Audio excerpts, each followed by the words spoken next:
CDR case ಐಶ್ವರ್ಯ ಗೌಡಗೆ ಮತ್ತೆ ಸಂಕಷ್ಟ ತಂದು ಒಡ್ಡಿದೆ. ಈ ಕೇಸಲ್ಲಿ ಜೈಲಲ್ಲಿ ಇರತಕ್ಕಂತ ಐಶ್ವರ್ಯ ಗೌಡಗೆ ಸಿಡಿಆರ್ ಕೇಸ್ನಲ್ಲೂ ಕೂಡ ಸಂಕಷ್ಟ ಎದುರಾಗಿದೆ. ಹೈಕೋರ್ಟ್ ತಡೆಯಾಜ್ಞೆ ವಿರುದ್ಧ ಸುಪ್ರೀಂ ಕೋರ್ಟ್ ಮೆಟ್ಟಿಲೇರಿದ್ದಾರೆ ಪೊಲೀಸರು. ಐಶ್ವರ್ಯ ಗೌಡ ಸಿಡಿಆರ್ ಕೇಸ್ ಸಂಬಂಧ ಸುಪ್ರೀಂ ಕೋರ್ಟ್ ಅಲ್ಲಿ ಅರ್ಜಿ ಸಲ್ಲಿಕೆಯಾಗಿದೆ. ಹಲವರ ಮೊಬೈಲ್ ಸಿಡಿಆರ್ ತೆಗೆಸಿರುವ ಐಶ್ವರ್ಯ ಗೌಡ ಸಚಿವರು ಸಂಸದರ ಹೆಸರು ಹೇಳಿ ಐಶ್ವರ್ಯ ಗೌಡ ವಂಚಿಸಿದ್ದಾರೆ. 2022ರಿಂದ 2024 ಅವಧಿಯಲ್ಲಿ ಕೆಲವರ ಸಿಡಿಆರ್ ಅನ್ನ ಐಶ್ವರ್ಯ ಗೌಡ ತೆಗೆಸಿದ್ರು. ಪೊಲೀಸ್ ಅಧಿಕಾರಿಗಳ ಸಿಡಿಆರ್ ಅನ್ನ ಕೂಡ ಐಶ್ವರ್ಯ ಗೌಡ ತೆಗೆಸಿದ್ರು. ಐಟಿ ಆಕ್ಟ್, ಟೆಲಿಕಮ್ಯುನಿಕೇಶನ್ ಆಕ್ಟ್ ಅಡಿ ಐಶ್ವರ್ಯ ವಿರುದ್ಧ ಪ್ರಕರಣ ದಾಖಲಾಗಿತ್ತು. ಐಶ್ವರ್ಯ ಗೌಡ ಸಿಡಿಆರ್ ಕೇಸಿಗೆ ತಡೆಯಾಜ್ಞೆ ನೀಡಿದ ಹೈಕೋರ್ಟ್ ಐಶ್ವರ್ಯ ವಿರುದ್ಧ ಬಲವಂತದ ಕ್ರಮ ತೆಗೆದುಕೊಳ್ಳದಂತೆ ಹೈಕೋರ್ಟ್ ಸೂಚಿಸಿತ್ತು.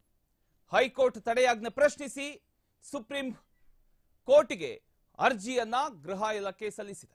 ಗಣ್ಯರು ಅಧಿಕಾರಿಗಳ ಸಿಡಿಆರ್ ತೆಗೆಸಿರುವುದು ಗಂಭೀರವಾದಂತಹ ಪ್ರಕರಣ ಆಗಿದ್ದು ತನಿಖೆಗೆ ಅವಕಾಶ ನೀಡುವಂತೆ ತಡೆಯಾಜ್ಞೆ ತೆರವುಗೊಳಿಸಿ ಅಂತ ಸುಪ್ರೀಂ ಕೋರ್ಟ್ಗೆ ಅರ್ಜಿಯನ್ನ ಸಲ್ಲಿಸಿದ್ದಾರೆ. ಇದೀಗ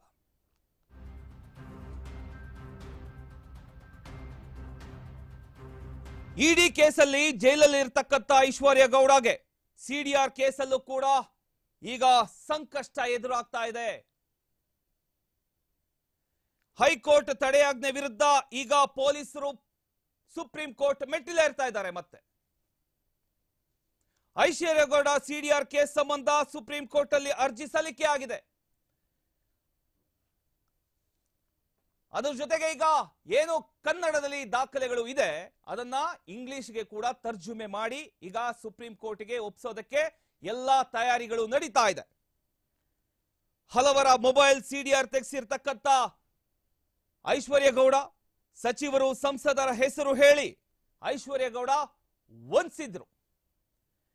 2022ರಿಂದ 2024 ಅವಧಿಯಲ್ಲಿ ಕೆಲವರ ಸಿಡಿಯನ್ನ ಐಶ್ವರ್ಯ ಗೌಡ ತೆಗೆಸಿದ್ರು. ಪೊಲೀಸ್ ಅಧಿಕಾರಿಗಳ ಸಿಡಿಆರ್ ಅನ್ನ ಕೂಡ ಇದೇ ಐಶ್ವರ್ಯ ಗೌಡ ತೆಗೆಸ್ತಾರೆ. ಐಟಿ ಆಕ್ಟ್, ಟೆಲಿಕಮ್ಯುನಿಕೇಶನ್ ಆಕ್ಟ್ ಅಡಿ ಐಶ್ವರ್ಯ ವಿರುದ್ಧ ಪ್ರಕರಣ ಕೂಡ ದಾಖಲಾಗಿತ್ತು. ಐಶ್ವರ್ಯ ಗೌಡ ಸಿಡಿಆರ್ ಕೇಸಿಗೆ ತಡೆಯಾಜ್ಞೆ ನೀಡಿದ ಹೈಕೋರ್ಟ್ ಐಶ್ವರ್ಯ ವಿರುದ್ಧ ಬಲವಂತದ ಕ್ರಮ ತೆಗೆದುಕೊಳ್ಳದಂತೆ ಹೈಕೋರ್ಟ್ ಸೂಚಿಸಿತ್ತು. ಈಗ ಹೈಕೋರ್ಟ್ ತಡೆಯಾಜ್ಞೆ ಪ್ರಶ್ನಿಸಿ ಸುಪ್ರೀಂಗೆ ಈಗ ಗೃಹ ಇಲಾಖೆ ಮತ್ತೆ ಅರ್ಜಿಯನ್ನ ಸಲ್ಲಿಸುವಂತಹ ಎಲ್ಲಾ ತಯಾರಿಗಳನ್ನ ಮಾಡ್ಕೊಂಡಿದ್ದಾರೆ. ಒಟ್ನಲ್ಲಿ ಈಗ ಐಶ್ವರ್ಯ ಗೌಡಗೆ ಸಿಡಿಆರ್ ಕೇಸಲ್ಲೂ ಕೂಡ ಸಂಕಷ್ಟ ಎದುರಾಗ್ತಾ ಇದೆ.